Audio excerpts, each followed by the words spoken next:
What it do is Shobeezy the Shoboat, and let's talk beef. Unexpected beef at that. Rick Ross and Lloyd Banks. Yes, bro, Rick Ross and Lloyd Banks. Now, before we jump into it, hit that like button on the video, subscribe to the channel, and hit the notification bell so that way you don't miss the next video. So for some people, it might have seemed random when you saw Rick Ross trolling Lloyd Banks on Instagram in his Tesla rant. Back to that Uber robot. Imagine if you got picked up by the Uber robot. You gave it instructions and address where to take you.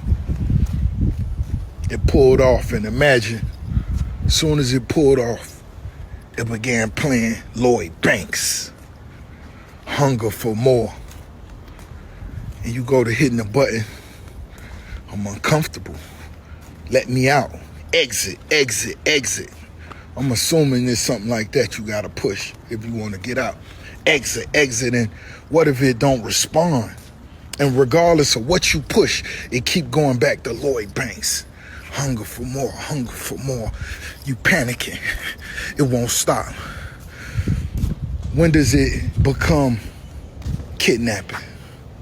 The last time we saw Ross go this hard at Banks was back in 2020 when he trolled Banks on Instagram and Twitter by asking Banks if he was broke, then telling him if he doesn't have any money, he'll buy his name from him for $5,000 to help him out.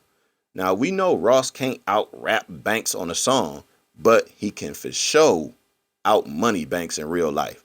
This is basically a whole spinoff from the Rick Ross and 50 Cent beef from the first half of the 2000s. And during that time, Banks released the song Officer Down in 2009 in response to Rick Ross' shots at 50 Cent and G-Unit. This made Banks a target in 2020 based off of what happened next. In 2015, Ross released a project called Renzel Remixes, where he remixed 50 Cent's biggest song In the Club. Obviously, 50 and Ross had beef, but why sue?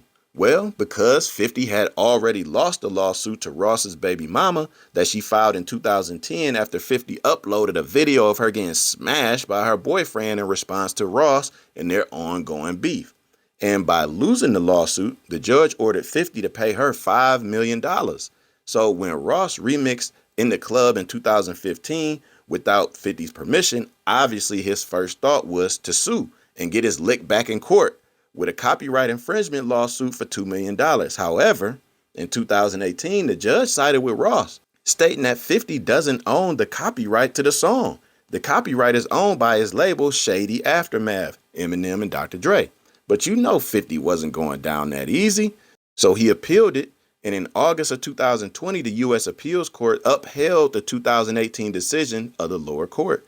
With that W under his belt, Ross took his time to roast 50 for taking another L in court.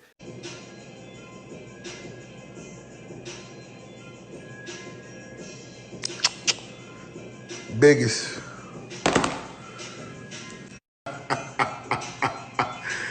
Hey, hold that thing up high like this.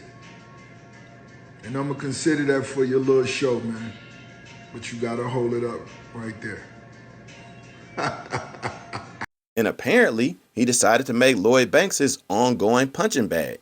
Even though Banks said that he was not going to join the circus by giving in to Rose's trolling, Ross has made it a tradition now to keep it going in 2021, 2022, and it's a new year, so yup, we're going to do it in 2023. So this is why Rick Ross keeps randomly trolling and throwing shots at Lloyd Banks. And by the way, look at this. 50 is still fighting. I appreciate you guys watching. Like the video, subscribe to the channel. Shobeezy, I'm out.